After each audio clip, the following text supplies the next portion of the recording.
वन्दे वाणी विनायकौ सर्वेभ्यः नमो नमः। अहं गणेशविश्वालः, प्रशिक्षितः संस्कृतशिक्षकः, केन्द्रीयविद्यालयः।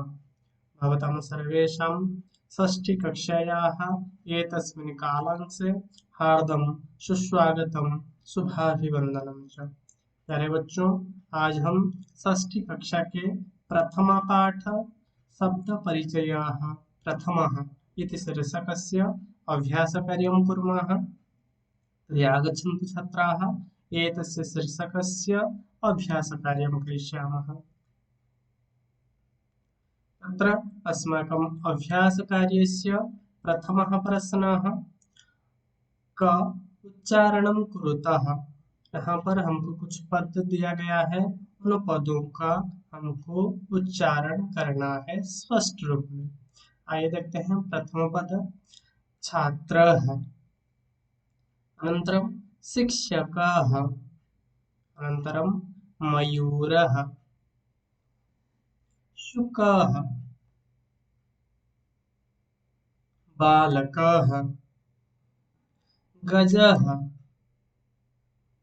मकरः, बिडालः, मूषकः, चालकः, घटः, दीपकः, अश्वः, चन्द्रः, गायकः। अनन्तरं पश्यामः अस्माकम् अभ्यासकार्यस्य प्रथमप्रश्नस्य ख विभागः। तत्र ख विभागे चित्राणि दृष्ट्वा पदानि उच्चारयत। यहाँ पर चित्र दिया गया है और उसके नीचे उन चित्र का संस्कृत नाम भी लिखा गया है। हमको स्पष्ट उच्चारण करना है चित्र को देखकर। कृषकः, वृषभः, भल्लुकः, मण्डूकः, कपोतः, पर्यङ्कः, दूरभाषः, काकः, सौचिकः। अनन्तरं पश्यामः अस्माकम् अभ्यासकार्यस्य द्वितीयप्रश्नस्य क विभागः। तत्र वर्णसंयोजनेन पदं लिखत। हमको यहाँ पर कुछ वर्ण को विच्छेद करके दिया गया है, उनको वर्ण संयोग करना है और पद को लिखना है। जैसे कि एक एग्जाम्पल के लिए दिया है, यथा हलंत च संयोग अ, संयोग हलंत मूर्धन्य स, संयोग अ, संयोग हलंत का, संयोग अह। यदि सारे वर्ण को हम मेलन करेंगे तो पद बन जाएगा चषकः। ठीक उसी प्रकार हलंत स, संयोग औ, संयोग हलंत च, संयोग ह्रस्व इ, संयोग हलंत का, संयोग अह, ये सारे वर्णों को हम यदि मेलन करेंगे तो पद बन जाएगा शौचिकः। अनंतरम ठीक उसी प्रकार यहाँ पर नीचे नीचे जितने सारे वर्ण हमको प्रदान किया गया है, हम उनको मेलन करेंगे। शुनकौ, अनंतरम धावतः, अनंतरम वृद्धाः, अनंतरम गायन्ति। इस प्रकार पद बन जाएगा। अनंतरम अस्माकम् अभ्यासकार्यस्य द्वितीयप्रश्नस्य ख विभागः। तत्र पदानां वर्णविच्छेदं प्रदर्शयत। क का ये अपोजिट है। क में हमको वर्ण विच्छेद करके दिया था, उसको हमको वर्ण संयोग करना था। यहाँ पर हमको वर्ण विच्छेद करना है। वर्ण विच्छेद कैसे करेंगे? प्यारे बच्चों, जब हम वर्ण विच्छेद करेंगे तब हम ध्यान रखेंगे, जो हम वर्ण विचार में पढ़े हैं स्वर वर्ण व्यंजन वर्ण के बारे में, तो यहाँ पर सारे वर्ण को अलग कर लेना है। ठीक है, व्यंजन वर्ण से स्वर वर्ण को अलग अलग करके हमको लिखना है। जैसे कि देखिए, यथा लघु, प्रथम वर्ण था ल। ल में दो चीज छुपा हुआ है, हलंत ल जो कि एक व्यंजन वर्ण है, संयोग अ जो कि एक स्वर वर्ण है। ठीक, अनंतरम घू, घू में हलंत घ है और ह्रस्व उ है और अंतिम में विसर्ग है। जब अंतिम में विसर्ग रहेगा वो स्वर वर्ण के साथ में ही रहेगा, अंतिम स्वर वर्ण के साथ में रहेगा। जैसे कि यहाँ पर ह्रस्व के साथ विसर्ग रहा है। ठीक उसी प्रकार हम यहाँ पर और कुछ पद का अभ्यास करेंगे। सिव्यति, सिव्यति को यदि हम वर्ण विन्यास करेंगे व वर्ण विच्छेद करेंगे, हलंत स, संयुग दीर्घई, संयुग हलंत व, संयुग हलंत य, संयुग अ, संयुग हलंत, संयुग ह्रस्वई। यहाँ पर व्य मध्यवर्ती जो वर्ण व्य है वहां पर 3 पद का संयोग हुआ है, जैसे कि हलंत व, य और अ। ठीक है। अनंतरम वर्णाः, हलंत प, संयोग अ, संयोग हलंत र, संयोग हलंत ण, संयोग आह, वर्णाः। अनंतरम कुक्कुरौ, हलंत क, संयोग ह्रस्वौ, संयोग हलंत क, संयोग हलंत क, संयोग ह्रस्वौ, संयोग हलंत र, संयोग औ इज इक्वल टू कुक्कुरौ, वर्ण बन जाएगा। अनंतरम मयूराः, हलंत म, संयोग अ, संयोग ये हलंत य, संयोग दीर्घौ, संयोग हलंत र, संयोग आह, मयूराः। अनंतरम बालकः, हलंत व, संयोग आ, संयोग हलंत ल, संयोग अ, संयोग हलंत क, संयोग अ, बालकः। तो बच्चों ये बहुत ही आसान सा चीज है, वर्ण विन्यास और वर्ण व वर्ण विच्छेद व वर्ण संयोग हम जो बोलते हैं। तो यहाँ पर हमको देखना है स्वर वर्ण और व्यंजन वर्ण को अलग अलग करके लिखना है। ठीक है। अनंतरम पश्यामः अस्माकं अभ्यासकार्यस्य तृतीयः प्रश्नः। तृतीयप्रश्नो भवति उदाहरणं दृष्ट्वा रिक्तस्थानानि पूरयत। जैसे कि एक यथा हमको दिया गया है, ठीक उसी प्रकार सारा उदाहरण को, सारा रिक्त स्थान को पूर्ति करना है। यहाँ पर जो हम अकारंत पुल्लिंग शब्द पढ़े हैं, बालक शब्द, ठीक उसी प्रकार ओनली प्रथमा विभक्ति का प्रयोग दिया गया है। हम अकारंत पुल्लिंग शब्द का प्रथमा विभक्ति का रूप यहाँ पर अभ्यास करेंगे। जैसे कि चषक शब्द का प्रथम विभक्ति का रूप हो जाएगा चषकः, चषकौ, चषकाः। ठीक उसी प्रकार वलिवर्दः, वलिवर्दौ, वलिवर्दाः। ठीक है। शुनकः, शुनकौ, शुनकाः। मृगः, मृगौ, मृगाः। शौचिकः, शौचिकौ, शौचिकाः। मयूरः, मयूरौ, मयूराः। अनन्तरं पश्यामः अस्माकम् अभ्यासकार्यस्य चतुर्थः प्रश्नः। प्रश्न भवति चित्राणि दृष्ट्वा संस्कृतपदानि लिखत। यहाँ पर चित्र प्रदान किया गया है हमारे लिए, उन चित्र को देखते हुए उनका संस्कृत नाम संस्कृत पद लिखना है। जैसे कि पहला पिक्चर गजः, काकः, चंद्रः, अनन्तरं तालः, भल्लुकः, बिडालः। अनन्तरं पश्यामः अस्माकम् अभ्यासकार्यस्य अपरः प्रश्नः।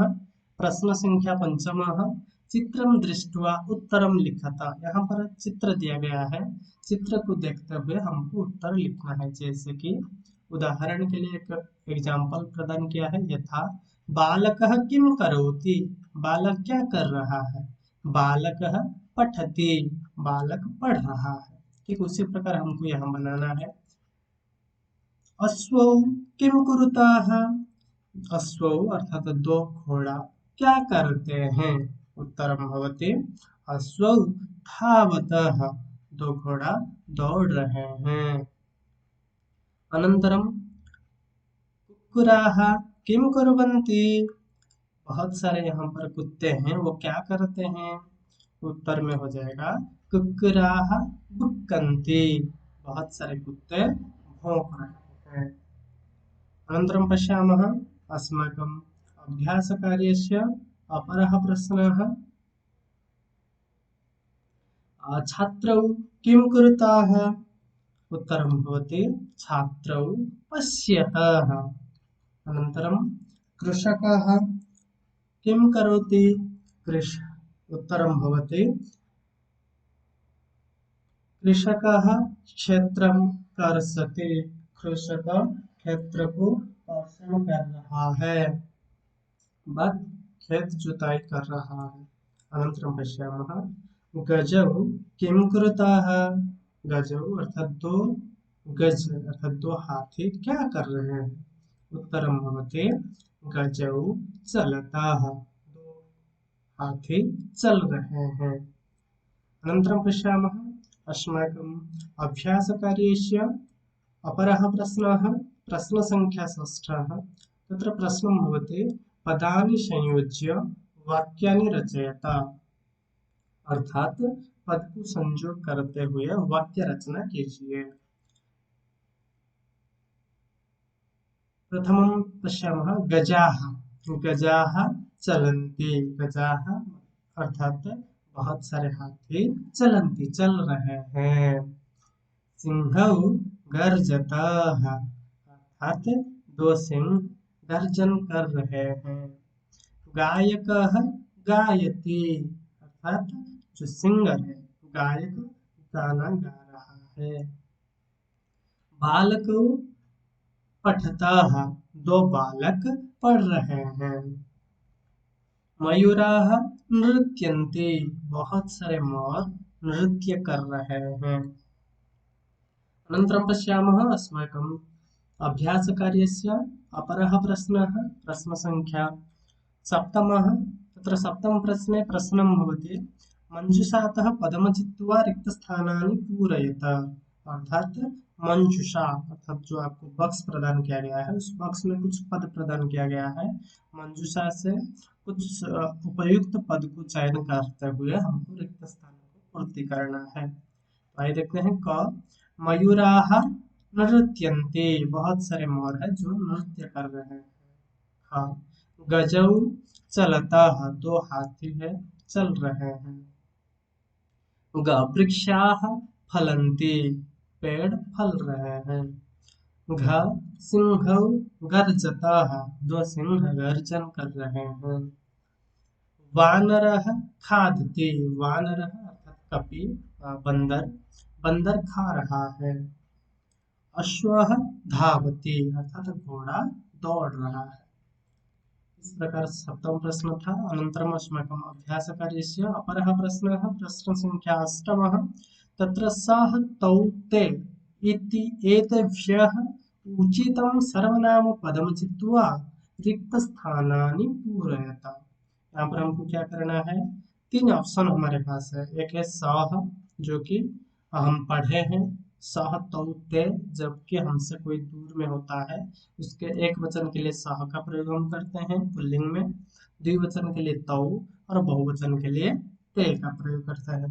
तो यहाँ पर इस 3 पद को हमको रिक्त स्थान में पूर्ति करना है। ऑप्शन यहाँ पर हमको देखना है ये 3 सर्वनाम पद बोला जाता है। तो आइए देखते हैं कैसे इसको हम देंगे ना। जिस पद के लिए हम इस पद का प्रयोग करते हैं यदि वो एक वचन है तो हम सह का प्रयोग करेंगे, द्विवचन है तो तौ और बहुवचन का है तो ते का प्रयोग करेंगे। यथा अश्वः धावति अश्वः एक घोड़ा उसके लिए हम प्रयोग करेंगे सर्वनाम पद तो उत्तर हो जाएगा सह धावति।